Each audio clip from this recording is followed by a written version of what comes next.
اس وجہ سے ہے کہ یہ بروں کی برائی میں ان کے ساتھی بنے. تو لہذا انسان اس چیز کا خیال رکھے. اور اتنی پیاری مثال کے اللہ کے نبی نے معاشرے کی کہ معاشرے میں حق کی تلقین کیوں ضروری ہے، کس لیے حق کی تلقین جب کی جائے، ایک دوسرے کو برائی سے روکا جائے. بھائی امر بالمعروف نہی عن المنکر ہمارے دین کا جز ہے نا. تو کتنی پیاری مثال دی اللہ کے نبی نے فرمایا معاشرے کی مثال ایک کشتی کے جیسی ہے. معاشرے کی مثال ایک کشتی کے جیسی ہے. کیا مطلب کہ ایک شخص اپنے پیروں کے پاس سلاح کر رہا ہو اور جو آخری کونے پہ بیٹھے نا علیکم السلام، وہ اطمینان کے ساتھ سوچے کہ ڈوبے گا وہ ڈوبے گا، میرے پہ کیا نقصان ہوگا، میرا کوئی نقصان نہیں ہوگا، اس لیے کہ میری طرف نہیں نہیں نہیں نہیں نہیں. جب کشتی میں پانی آئے گا تو وہ بھی ڈوبے گا جس نے سلاح کیا، اور وہ بھی ڈوبے گا کہ جو انکار کر رہا تھا. لہٰذا جناب والا فرمایا معاشرے کی مثال کشتی کے جیسی ہے.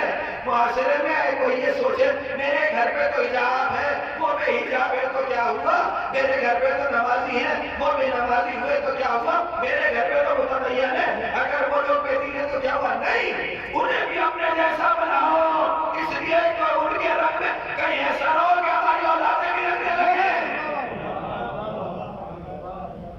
تو لازمی ہے کہ انسان معاشرے کی اصلاح کرے. جناب والا اس لیے قرآن نے کہا وتواصوا بالحق وتواصوا بالصبر. حق کی تلقین ہر حال میں لازمی ہے انسان کے. اب وہ شرائط ہیں کہ اگر شرائط پوری ہو رہی ہے تو انسان تبلیغ دین کرے گا، اور اگر وہ شرائط نہیں ہے تو پھر شریعت نے کہا کہ خاموش رہو. اس لیے کہ کبھی کبھی زبان کا بیچا کھول دینا بھی اصلاح کے نام پہ فتنے کا باعث بنتا. ایک انسان ہے کہ جسے ہم پہچانتے ہیں، اگر اسے تلقین حق کریں کہ اسے سن لے گا، اور معلوم ہے کہ اگر اسے کوئی اچھی بات بتائی تو فتنے کا سبب بنے گا، تو اس جگہ پہ پھر اس کے اسے حال میں چھوڑ دیں. ایسے لوگوں کے لیے قرآن نے کہہ دیا کہ جب جاہل سے مخاطب ہو علیکم السلام سلامت رہو. اتنا ذہن کہاں ہے کہ انسان میں لگا. بارش ترین مثال اس سورہ کے ذہن میں اگر تاریخ میں کوئی نظر آتی ہے ائمہ کو چھوڑ کے تو وہ ہے جناب جعفر طیار. چاروں زاویوں سے آپ ان کو دیکھ لیں، ہر آیت کا ہر فقرہ ان کے اوپر آپ اگر تدبیر دیں تو بہترین تفسیر وہ نظر آتے ہیں. اس وقت میں ایمان لے کے آئے جب اللہ کے نبی نے کہا لا الہ الا اللہ، قولوا لا الہ الا اللہ تفلحوا، کہو لا الہ الا اللہ نجات پا جاؤ. اللہ اکبر اللہ اکبر.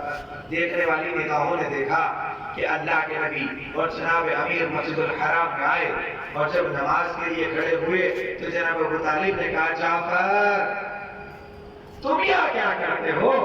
کعبہ پھر کیا کروں بابا پھر کیا کروں؟ کہا جاؤ اپنے بھائی کے ساتھ کھڑے ہو اور اپنے چچا زاد کے پشتبان بنو. اور کہہ کے جناب جعفر کو بھیجا. تاریخ میں ملتا ہے وہ پہلا دن تھا جب جناب ابو طالب جناب جعفر کو لے کے آئے، اور اس کے بعد پھر جناب جعفر جو دین کے لیے سپر بن کے کھڑے ہوئے. تاریخ میں ایسے افراد بہت کم ملیں گے. مکہ میں جناب جعفر کھڑے ہوئے اور آپ کے ساتھ میں آپ کی زوجہ اسماء بنت امیس بھی ہیں. دونوں دن رات اسلام کی خدمت میں ہیں، مسلمانوں کی خدمت میں ہیں. یہاں تک کہ مکہ کی زندگی اتنی سخت ہو گئی کہ اب مکہ میں مسلمانوں کا سانس لینا مشکل ہو گیا. اس وقت میں اللہ کے نبی نے جناب جعفر کو بلایا اور کہا کہ دیکھو برادر، مسئلہ یہ ہے کہ اب مکے کی فضا ایسی نہیں ہے کہ یہاں پہ زندگی گزاری جائے. روز مومنین قتل کیے جا رہے ہیں، روز پریشان کیے جا رہے ہیں، تکلیفیں ہیں، سختیاں ہیں. عالم سنیں گے آپ، یہ جو بہت آسانی کے ساتھ ہمیں دین مل گیا نا، یہ بڑی قربانیوں کے سبب ملا ہے، اتنا آسان نہیں ہے. اس لیے نمازوں میں ان کو یاد کیا کریں کہ جنہوں نے اس تشریح ہم تک پہنچائی.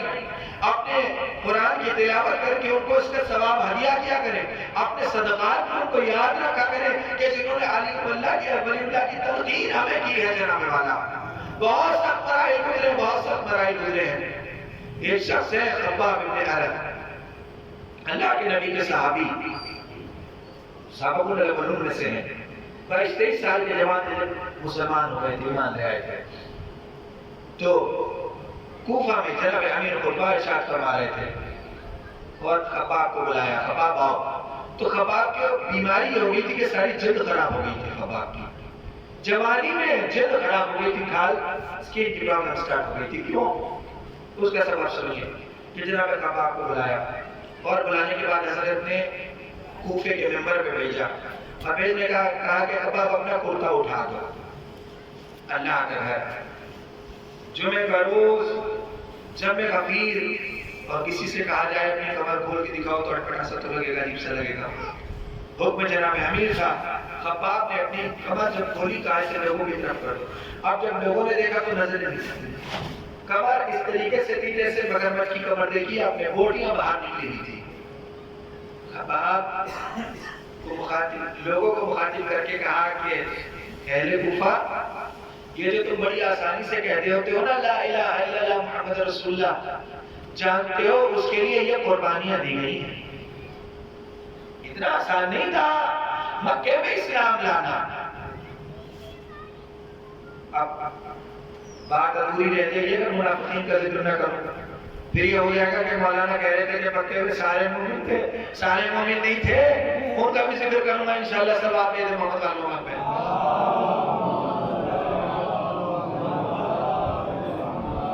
یہ مومنین کا ذکر کر رہا ہوں، سابق اللہ بنوں کا. تو فرمایا جناب امیر نے کہ خباب جو تھے نا ایک لوہار کی دکان پہ کام کیا کرتے تھے، اور یہ بندہ وہ تھا کہ جو تلواریں بنانے میں ایکسپرٹ تھا. نام تھا خباب کا، جس لوہے پہ ہاتھ رکھ دیا اسے بہترین تلوار کی شکل دے دی. 22-23 سال کے جوان کا نام تھا. بس جب نبی کی دل نشین آواز کان میں گئی، قولوا لا الہ الا اللہ تفلحون، کہو لا الہ الا اللہ اور نجات پا جاؤ، بس گرمیدہ ہو گئے. جب مالک کو یہ بات پتہ چلی کہ خباب مسلمان ہو گئے تو عالم یہ ہے کہ تبدیلی ریت پہ باندھ دیا جاتا ہے اور لوہے کو بھٹی میں پگھلا کے جو سلاخ ہوا کرتی تھی اسے بدن پہ رکھ دیا جاتا تھا. کھال کو چیرتی ہوئی پگھل کے چربی کو پگھلاتی ہوئی وہ گوشت سے جا کے چپک جاتی تھی اور اس کے بعد میں کھینچا جاتا تھا تو بدن سے بوٹیاں باہر آ جاتی تھی. مگر اللہ اکبر کبھی زبان پہ انکار نہ آیا. قربانیاں ہیں ان کی، بھلایا نہیں جا سکتا ان افراد کو. جناب بلال کی سب تک مارا جاتا تھا، گرم پتھروں پہ باندھ کے اور کوڑوں سے مارا جاتا تھا اور کہا جاتا تھا انکار کر. ہر بار ہر کوڑے پہ کہا کرتے تھے احد احد احد، بس ایک بس ایک بس ایک. اللہ کے نبی نے جناب عباس نے مال بھیجا، اللہ کے نبی نے خرید کے آزاد کر دیا، آزاد ہوئے. اور جس کا خون سب سے پہلے بہا اسلام کی خاطر، وہ بڑا عظیم خانوادہ ہے جس کی قربانیوں کو مسلمانوں نے بھلا دیا، وہ ہے حضرت عمار ابن یاسر. سب سے پہلے ہوئے زمین پہ خون بہا تو ان کی ماں جناب شہیدہ ہے اسلام کی سمیہ بنت خیار. اللہ اکبر. زمین پہ باندھ دیا گیا، عمار کے والد کو باندھ دیا گیا. عمار کو سامنے باندھ کے کوڑوں سے مارا جاتا ہے. ماں بھی سامنے زمین پہ بندھی ہوئی ہے، باپ بھی بندھا ہوا ہے. ابو جہل کہتا ہے کہ انکار کر اس کا، انکار کر اس کا کہ جس کے اوپر تو ایمان لے آئی. وہ کہتی ہے بدبخت، تو کہتا ہے کہ میں ایمان بدل دوں، اللہ کے قسم تو بوٹیاں بھی نوچلے گا جب بھی میری زبان پہ انکار آئے گا. اس ملعون نے نیزہ پیٹ میں مار کے اور اس کو کھینچنا شروع کیا، یہاں تک کہ گردن تک اس خاتون کے شکم کو چاک کر دیا. بیٹا نظروں کے سامنے دیکھا. یہ ہے اسلام کی وہ جگہ تاریخ. جناب اتنی آسانی سے ہم تک پہنچ گیا، اتنے آرام سے ہم سے پہنچ گیا؟ نہیں نہیں جناب، اس کے لیے قربانیاں ہیں سابقون الاولوں کی، جو صبح سے شام چیوں کو پانی پی پی کے کوستے ہیں نا. صحابہ کو نہیں مانتے، صحابہ کو نہیں مانتے. لعنت کرو ان پہ کہ جنہوں نے ان پہ ظلم کیا، برا کہو انہیں جنہوں نے ان پہ ظلم کیا. ہم عمار کے ساتھ ہیں. کبھی تم نے عمار کا عرس منایا؟ قاتل عمار کو ماموں کہنے والوں آؤ کبھی عمار کے لیے بھی، کبھی عمار سے بھی محبت کا دعویٰ کرو نا. اس کے لیے عرس مناتے ہو کبھی عمار کے روز بھی، عمار کی شہادت کے روز بھی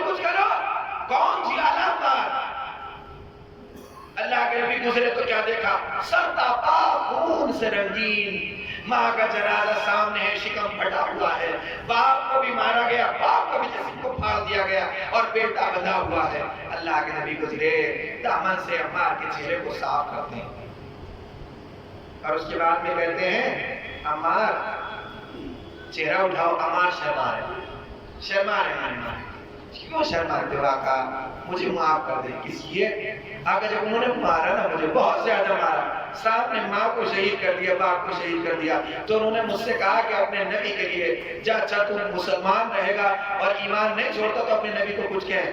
تو جو انہوں نے کہا تھا میں نے کہہ دیا۔ اللہ کے نبی نے چہرے کو صاف کر کے کہا مار، اس سے پہلے کہ وہ تمہیں مارے اگر اب کچھ کہیں تو تم کہہ دینا اسی کا نام تقیہ ہے۔ اللہ اکبر، اسی کا نام تقیہ ہے۔ اب دوسرا رخ بھی آپ کو دکھاؤں گا، منافقین کا بھی رخ دکھاؤں گا۔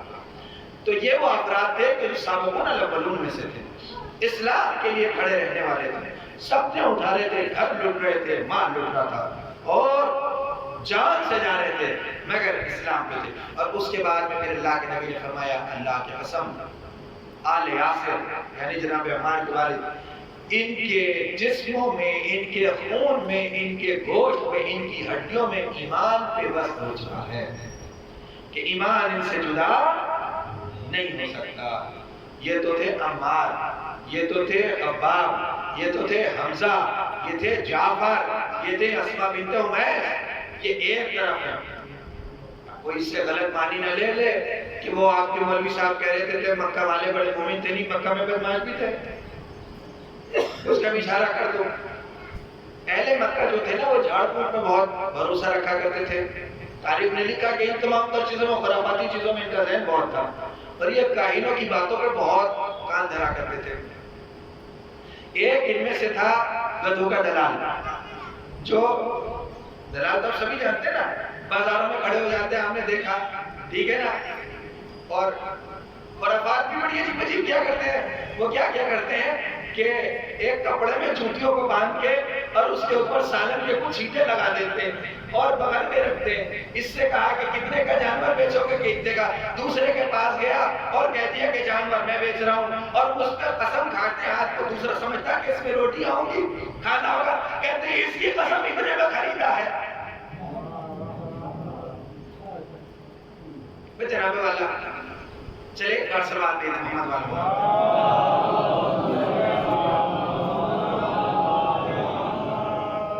بات کو زیادہ گہری ہو جائے گی، لہٰذا کرنے جا رہا۔ ہاں، تو یہ دلال تھا۔ ایک بار خود کا بیان ہے کہ سیرت کی کتابوں میں آپ کو ملے گا کہ شام میں کاروان کے ساتھ بوریاں اٹھانے اور اتارنے کے لیے گیا ہوا تھا۔ تو کہتے ہیں کہ وہاں سے جب چلا تو کاروان سے بچھڑ گیا۔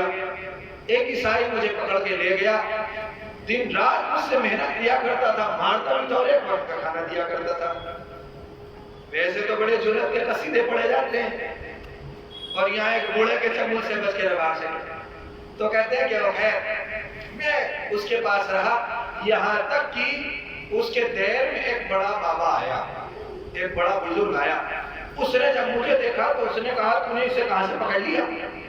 کہا کہ فلاں جگہ گھوم رہا تھا، میں لے آیا اور اس سے کام لے رہا، کہا اس سے کام نہ لے، مجھے دے دے۔ وہ کہتا ہے کہ اب اس کے ہاتھ سے میں اس کے ہاتھ میں آ گیا۔ یہ مجھے اپنے کلیسا میں لے کے گیا، کھانا کھلایا، کپڑے دیے، پیسے دیے اور اس کے بعد کہا جا اپنے وطن جا، مگر اس سے پہلے کام کر۔ بولے کیا کام کرنا ہے؟ کہا کہ یہ ایک تحریر لکھ دے کہ جب تو شام کو فتح کرے گا تو میرا کلیسا محفوظ رہے گا۔ وہ اس نے سنا، ہاتھوں کو چھوڑ کے کہنے لگا میں باپ یہاں کھانے کو نہیں ہے اور تو شام کی فتح کی بات کر۔ اس نے کہا جتنا کہہ رہا اتنا کر۔ کہا مجھے لکھنا تو نہیں آتا، تحریر اس نے لکھی، اس نے انگوٹھا لگا دیا۔ کہا اچھا، تو کہا کہ یہ ہوگا کب؟ کہا جب ہوگا جب محمد عربی کا ظہور ہوگا۔ سلام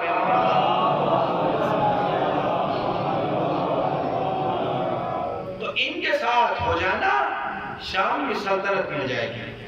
اچھا یہ ادھر ہو گیا۔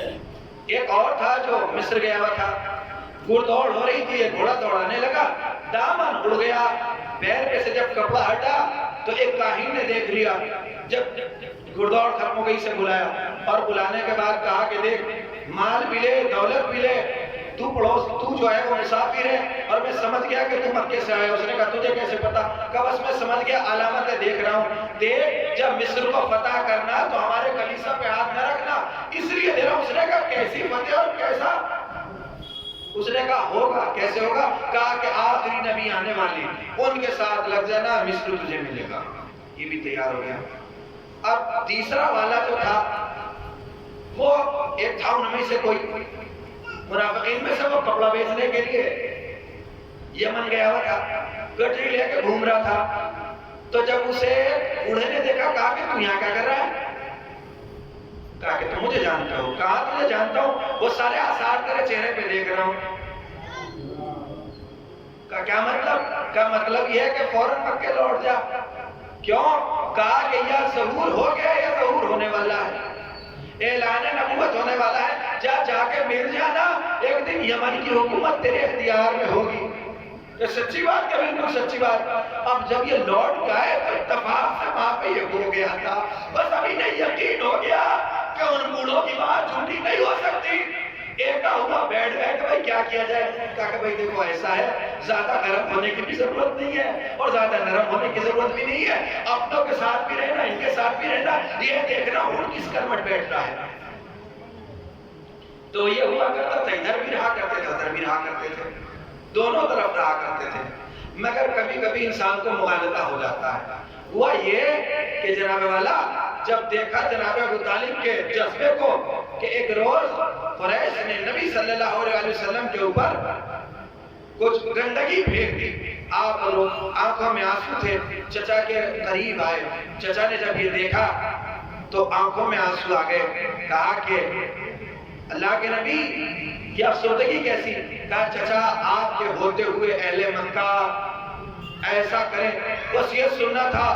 جلال آ گیا اور بلایا حمزہ، جعفر، علی، اور کہا کہ چلو میرے ساتھ۔ گئے، کیا دیکھا کہ وہ جتنے بھی ابو جہل، ابو لہب، ایڈسنس جتنے بھی تھے وہ سارے کے سارے بیٹھے ہوئے تھے۔ بس جیسے ہی نے آتے ہوئے دیکھا، بس نقشہ بتا دوں میں کچھ ایسا رہا ہوگا، میونسپلٹی کی گاڑی آپ نے دیکھی ہے جب کتا پکڑنے کے لیے آتی ہے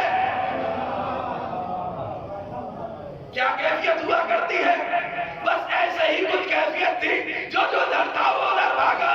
ایک آواز آئی، رک جا، جو اپنی جگہ سے آگے بڑھا اس کا سر اس کے تن پہ نہیں رہے گا، جو بچوں کو یتیم کرانا چاہے آگے بڑھے، جو بیویوں کو بیوہ کرانا چاہے آگے بڑھے۔ سب رک گئے، واپس آؤ، آ گئے۔ بھتیجے بتاؤ کون کون تھا؟ یہ تھا، یہ تھا، یہ تھا۔ اچھا، جو ان میں سے بہت زیادہ خبیث تھا نا، اسے بلایا کہ ادھر آ، کہ جا فلاں جگہ سے نجاست اٹھا کے لا۔ مہنگائی اور کہا تو اس کے چہرے پہ ملے گا، وہ تیرے چہرے پہ ملے گا۔ اور جب ایک دوسرے کو اچھے سے رنگ کر دیا تو پھر کہا بھتیجے بتاؤ کیا کچھ کمی رہ گئی؟ بڑھ کے گلے لگا لیا، اے چچا آپ سے تو شفقت کے سوا کچھ دیکھا ہی نہیں، یہ ابو طالب ہے۔ کتنی جنگیں ہیں اسلام کی؟ 63 جنگیں۔ کتنے سال میں؟ 11 سال میں۔ کہاں پہ؟ مدینہ پہ، جہاں حکومت بھی ہے، جہاں شہامت بھی ہے، جہاں فوج بھی ہے، جہاں تلواریں بھی ہیں، جہاں تیر بھی ہے، جہاں نیزے بھی ہیں، جہاں گھوڑے بھی ہیں، جہاں بھالے بھی ہیں۔ وہاں پہ کفار کو اتنی جرأت ہو گئی کہ 400 کلومیٹر کا راستہ طے کر کے مدینہ میں آ گئے۔ قربان ابو طالب کی ذات کے 13 سال مکہ میں رہے۔ کسی کی جرأت ہوئی کہ جو آپ کے رہتے ہوئے اللہ کے نبی کی طرف دیکھ لے؟ یہ تھے ابو طالب۔ بس جب جناب ابو طالب کے اس کردار کو دیکھا تو منافقین میں بھی میٹنگ ہوئی کہ بھائی دیکھو مومنین کا پلڑا بھاری پڑ گیا، کوئی شکتی پردرشن اپنی طرف سے بھی ضروری ہے۔ تو انہوں نے کہا کہ موقع نہیں ہے۔ کہا نہیں، کچھ تو کرنا پڑے گا، اس لیے کہ ہمیں بھی تو دکھانا ہے کہ ہم بھی کچھ ہیں۔ دیر سے گرم چمچ ہوا کرتے ہیں۔ تو ان میں ایک بوڑھے کو چڑھا دیا گیا کہ جناب آپ آؤ میدان میں۔ اس نے کہا بھیا میرے بہر اجازت نہیں دیتے، کہا نا جناب آپ کو آنا پڑے گا. اسے تیار کر دیا اور ہوا یہ کہ اللہ کے نبی کے پاس وہ آیا اور کہا اس نے کہ اللہ کے نبی آج مسجد حرام میں جا کے کھلا جماعت ہو، لوگوں کو دعوت دے. آپ نے فرمایا بیٹھا رہے، ابھی کوئی موقع نہیں آیا. اب وہاں سے اٹھ کے چلا گیا، اپنی جماعت میں گیا. انہوں نے کہا چھوڑو ہم خود ہی چلے جاتے ہیں. بس نکلے گلیوں سے چیختے چلاتے ہوئے کعبے کی سیڑھیوں پہ جا کے خطبہ پڑھنا شروع کیا. وہاں پہ ابن ربی نام کا ایک شخص تھا، وہ بڑا ظالم تھا. اس نے اپنی ایک جوتی کو نجاست میں ڈبو کے رکھ رکھا تھا اور اس نے نظر کر رکھی تھی کہ اگر کسی دن کوئی مسلمان میرے ہاتھ لگ گیا اتنا ماروں گا یا چہرہ پڑ جائے گا یا جوتی ٹوٹ جائے گی. بس غلام نے آگے کہا سرکار نظر پوری ہو گئی، ایک بوڑھے کو کعبے کی سیڑھیوں پہ دیکھ کے آ رہا ہوں، کہ جلدی سے جوتی کو لے کے آیا. اس منافق کے بالوں کو پکڑا، سب چھوڑ کے بھاگے. اتنا مارا شاہ ولی اللہ محدث دہلوی نے کہا حضرت کا چہرہ ایسا ہو گیا تھا کہ گالوں میں اور ناک میں فرق نظر نہیں آتا تھا. انہیں فٹ بال بنا دیا گیا تھا. تو اب یہ ہوا کہ نہیں غلط ہے، ایسے آگے نہیں بڑھ سکتے، تو معاملہ غلط ہو گیا. خواہ میں اپنا آدمی پٹ گئے. تو پھر آپ دیکھیں کہ منافقین مکہ میں بھی بہت تعداد میں تھے، مگر مومنین بھی تھے. تو بات مومنین کی ہو رہی تھی. جناب والا یہ دیکھیں آپ یہ قربانیوں کے ساتھ میں جب اتنی قتل و غارت ہوئی، مال لوٹا، جانے گئی، تو اللہ کے نبی نے فرمایا جناب جعفر سے کہ دیکھو جعفر، مومنین کو لے کے یہاں سے دور چلے جاؤ. افریقہ کا ایک ملک ہے جسے آج ایتھوپیا کہا جاتا، اس وقت میں اس کو ابسینیا کہا جاتا تھا یا حبشہ کہا جاتا تھا، کہ جو حبش میں چلے جاؤ، اس لیے کہ وہاں کا حاکم جو ہے وہ عادل ہے اور نجاشی کی حکومت تھی وہاں. جناب جعفر لوگوں کو اپنے ساتھ لے کے خاموشی کے ساتھ سختیاں اٹھاتے ہوئے، پریشانیاں اٹھاتے ہوئے، تکلیفوں کے عالم میں کشتی کا دور دراز کا سفر طے کر کے حبش پہنچ گئے. بھائی اب تو مسلمان چلے گئے تھے نا، کفار کو راحت مل جانی چاہیے تھی، مگر جن کے وجود میں خباثت ہوا کرتی ہے وہ کسی صورت سے نہیں بیٹھ سکتے. اب انہوں نے دیکھا کہ مسلمان چلے گئے، یہ کیسے ہو گیا؟ نہ کسی کو تکلیف دے سکتے، نہ کسی کو پریشان کر سکتے. تو پھر میٹنگ بیٹھی اور یہ ہوا، پنچایت ہوئی کہ بھائی دیکھو انہیں لوٹایا جائے. اب لوٹا کے کیسے لایا جائے؟ تو کہا کہ دیکھو ہم میں جو سب سے زیادہ جو شریر ہو، سب سے زیادہ جو خبیث ہو، خرافاتی ہو، وہ کون ہے؟ تو سب نے کہا کہ بھائی اس معاملے میں اگر ایوارڈ ملے گا تو ہمارے ہاتھ میں ملے گا. یہ ساری صفات اس کے اندر موجود ہے، وہ یہ کام کر سکتا ہے. تو اسے بہت سارے تحفے تحائف دے کے حبش کی طرف بھیج دیا گیا. دربار میں پہنچا اور جانے کے بعد اس نے کہا کہ حاکم میں تیرے پاس اہل مکہ کے تحفے لے کے آیا ہوں اور انہیں قبول کر. اس نے رکھ لیے. کہا کہ بس ایک چھوٹی سی گزارش اور ہے. کہ کیا ہے؟ کہ ہمارے غلام اور کنیزیں ہیں کہ جو ملک کو چھوڑ کے بھاگ آئے، انہیں ہمیں واپس کر دے. یہ سننا تھا. اس نے کہا کون؟ کہ وہ جو مکہ سے تیرے یہاں پہ ایک وقت آ کے رہ رہا ہے. کہا کہ وہ تو کچھ اور کہہ رہے تھے. بلا لے ان کو دربار میں. اب جب دربار میں آئے تو اللہ اکبر، چہرے کے اوپر انہیں قیدی بنا کے بلا لیا گیا. اب جو اس نے جناب جعفر کے چہرے کو دیکھا تو کہا سبحان اللہ، یہ غلام نہیں ہو سکتے. ان کے چہرے کی جلالت بتا رہی ہے کہ یہ غلام نہیں ہو سکتے، یہ تو آقا ہیں، آقا زادے ہیں. ان کے چہرے سے تو عجیب اس کا نور ساطع ہو رہا ہے. اور اس سے کہا کہ تو کہتا ہے کہ غلام ہے؟ کہا کہ ہمارے غلام ہیں، انہیں ہمارے سپرد کر دے. جناب جعفر آگے بڑھے. اس کے بعد کہا کہ حاکم ہمارے نبی نے تو تیری سلطنت میں ہمیں بھیجا تھا اور یہ کہہ کے بھیجا تھا کہ وہ عادل بادشاہ ہے، تمہارے ہاتھ میں ظلم نہیں کرے گا. بس یہ سننا تھا. تو ٹھیک ہے. اس نے کہا پیروں کی زنجیریں کھول دو، ہاتھوں کی ہتھکڑیاں کھول دو. اور کہا کہ قریب آؤ. قریب بلانے کے بعد کہا کہ اب بتاؤ مسئلہ کیا ہے؟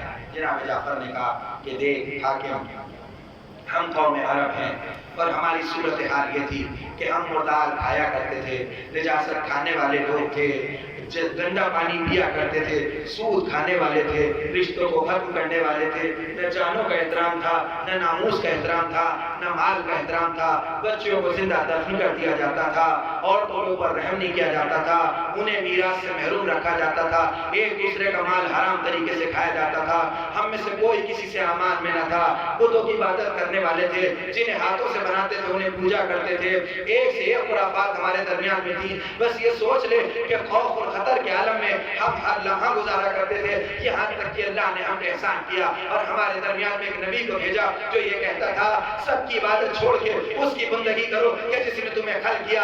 دیکھو تمہیں ایک ماں باپ سے خلق کیا، نہ کوئی گورا ہے، نہ کوئی کالا ہے، نہ کوئی سیاہ ہے، نہ کوئی سفید ہے، کسی کو کسی پہ برتری حاصل نہیں ہے، برتری ہے تو تقوی کے ذریعے، برتری ہے تو تمہارے زہد کے ذریعے، برتری ہے تو نیکیوں کے ذریعے، برتری ہے تو پرہیزگاری کے ذریعے، نہ کسی غرشی کو غیر غرشی پہ فضیلت، نہ کسی غلام کو آقا پہ فضیلت، نہ آقا کو غلام پہ فضیلت۔ دیکھو ایک دوسرے کی جانیں نہ حق نہ ضائع کرو، دیکھو ایک دوسرے کے مال کو نہ حق ضائع نہ کرو، دیکھو بچوں پہ رحم کرو، بچیوں کو زندہ درگور نہ کرو۔ وہ کہتا ہے مال حرام نہ کھاؤ، وہ کہتا ہے مردار نہ کھاؤ، وہ کہتا ہے نجاست نہ کھاؤ، وہ کہتا ہے ایک دوسرے حق کو ضائع نہ کرو، وہ کہتا ہے رشتہ داریوں کا خیال رکھو، وہ کہتا ہے ایک دوسرے سے مل کے رہو۔ تو یہ بتا پہلی زندگی بہتر تھی یا اب کی زندگی بہتر ہے؟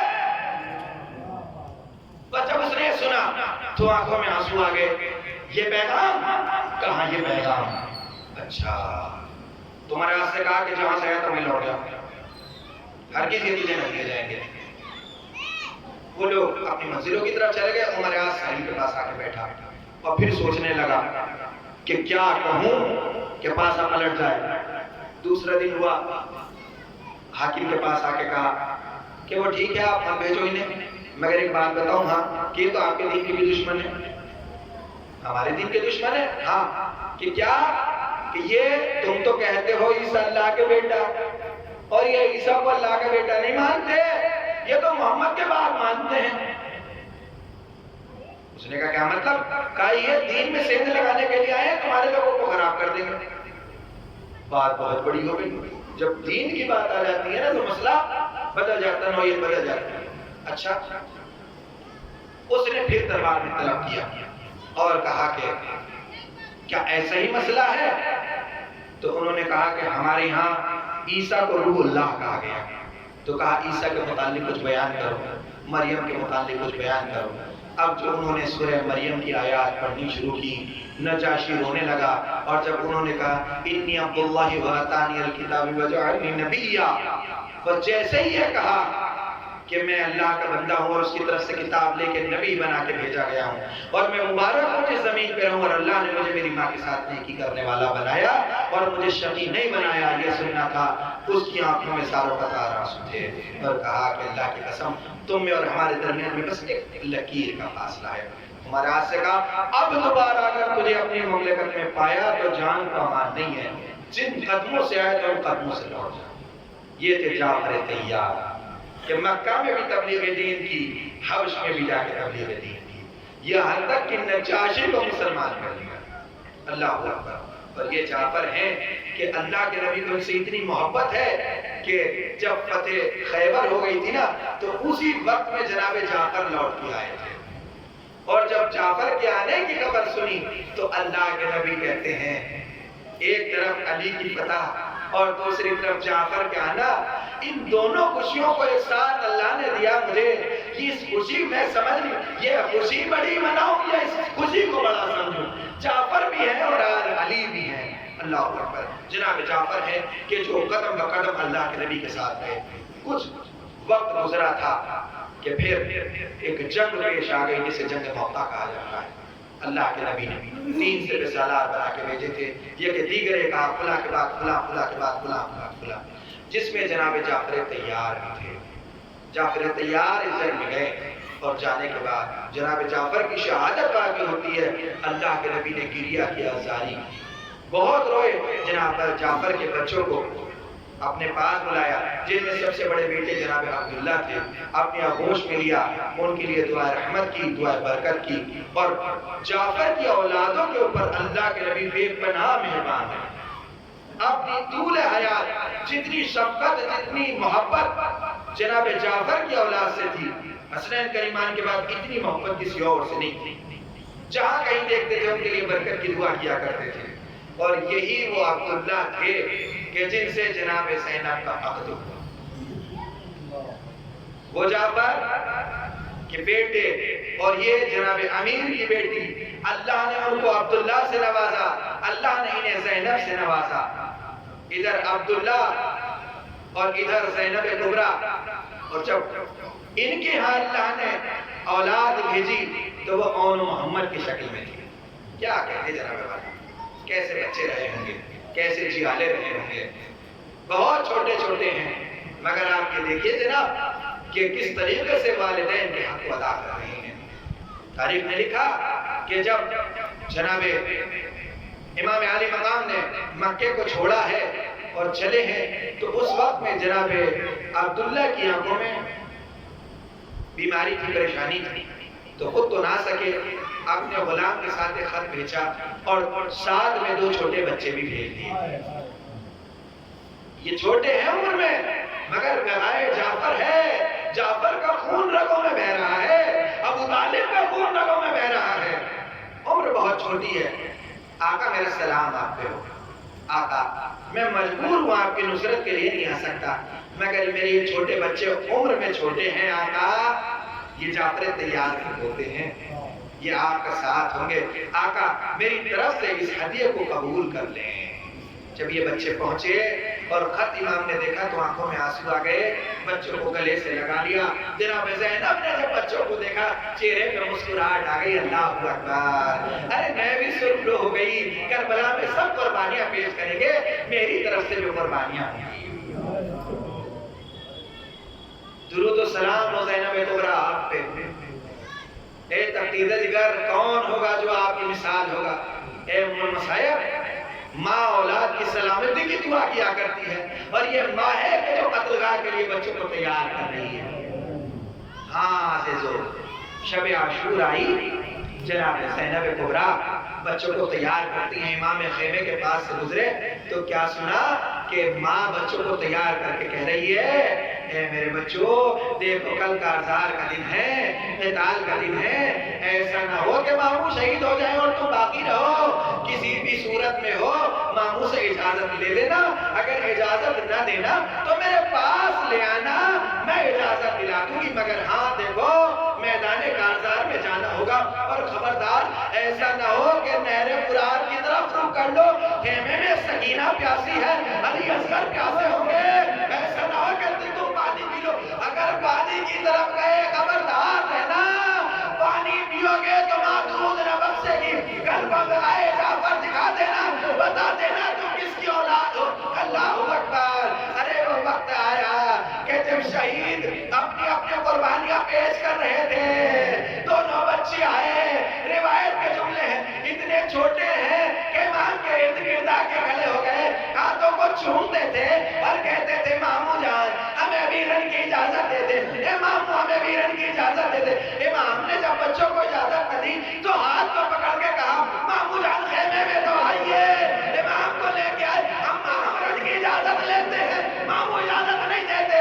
جناب زینب نے کہا اے بھیا، ارے روزے قیامت اماں کے سامنے سرخرو نہ کراؤ گے، آپ شہید ہو جاؤ، زینب کے بچے باقی رہے. اللہ اکبر. امام نے اجازت دی. روایت کہتی ہے امام خیمے سے باہر آئے. ایک کو جناب عباس نے گھوڑے پہ بٹھایا، ایک کو امام نے بٹھایا. سن بہت چھوٹا ہے، رکاب میں پیر نہیں آتے. تلوار لے کے میدان میں آئے. ایک دوسرے سے وصیت کی، خبردار فرات کی طرف نہ جانا ورنہ معدود نہ بخشے گی. قتال کرتے ہوئے آگے بڑھتے جاتے تھے. تیر بڑے سینے میں لگے، بچے گر گئے. امام دوڑے، جناب عباس دوڑے، بچوں کو گود میں لیا. خیمے میں آئے، ماں نے دیکھا اے اونو محمد، ارے تم نے آقا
جناب سورہ کا جب خاتمہ پہ حسین کو ملا سماعت میں تصور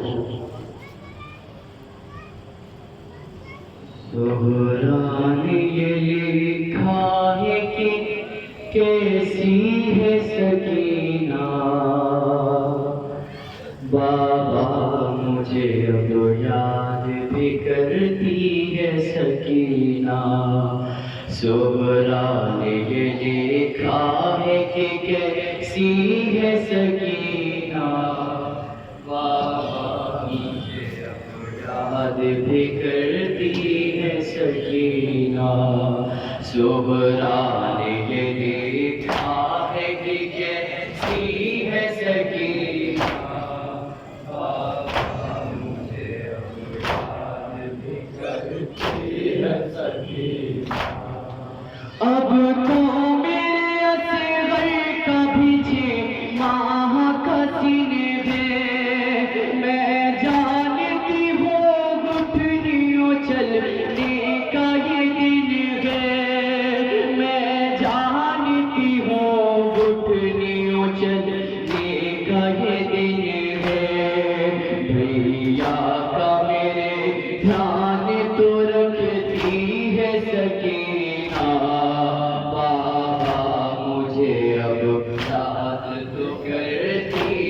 سکینہ سہرا نے یہ لکھا ہے کہ کیسی ہے سکینہ بابا مجھے اب یاد کرتی ہے سکینہ کیوں یاد نہیں آتی بھلا اہل وطن کی کیوں فکر نہیں ہے کوئی بیمار بہن کی کیوں فکر نہیں ہے کوئی بیمار بہن کی کیا آپ سے بھی کچھ نہیں کہتی ہے سکینہ بابا مجھے اب یاد بھی کرتی ہے سکینہ سہرا نے یہ لکھا ہے کہ کیسی ہے سکینہ بابا مجھے اب یاد بھی کرتی ہے سکینہ ہاں یہ بھی تو ممکن ہے اب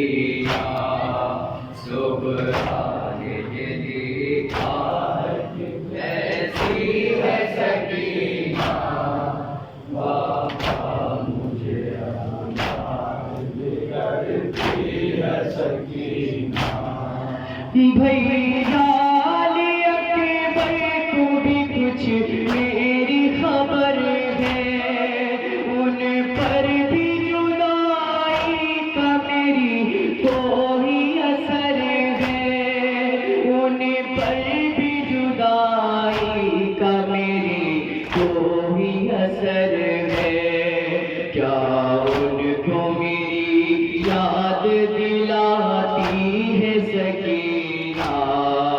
بابا مجھے اب یاد بھی کرتی ہے سکینہ، سبحان لکھا ہے کہ کیسی ہے سکینہ، بابا مجھے اب یاد بھی کرتی ہے سکینہ۔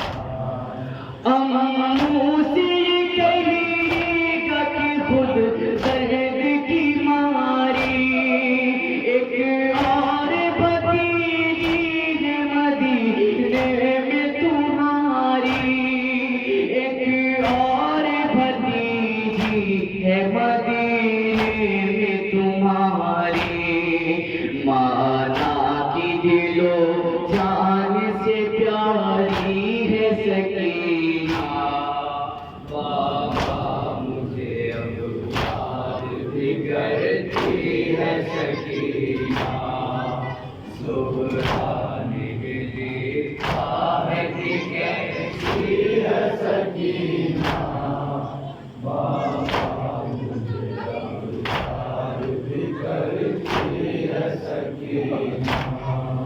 کب آئیں گے مجھے عباس دلاور، کب دیں گے دعا مجھ کو گلے جیسے لگا کر، کب دیں گے دعا مجھ کو گلے جیسے لگا کر، کیا ان سے سفارش میری کرتی ہے سکینہ؟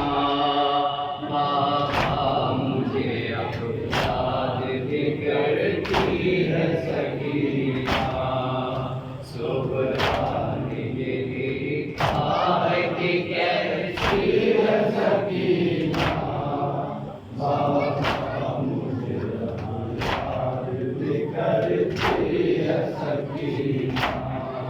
شدت سے سکینہ مجھے یاد آتی ہے بابا، رہ کے طبیعت میری گھبراتی ہے بابا، رہ کے طبیعت میری گھبراتی ہے بابا، لگتا ہے میری یاد میں روتی ہے سکینہ، بابا مجھے اب یاد بھی کرتی ہے سکینہ، سبحان لکھا ہے کہ کیسی ہے سکینہ، بابا مجھے اب یاد بھی کرتی ہے سکینہ۔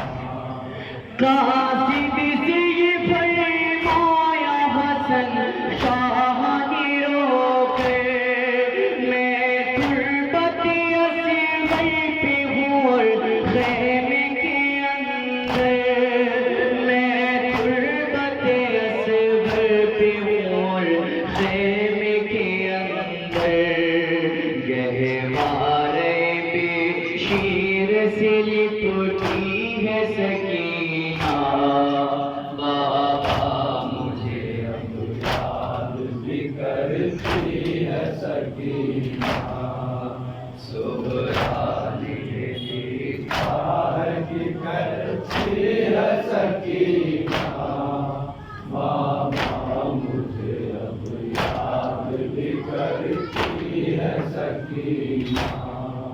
سبحان لکھا ہے کہ کیسی ہے سکینہ، بابا مجھے اب یاد بھی کرتی ہے سکینہ۔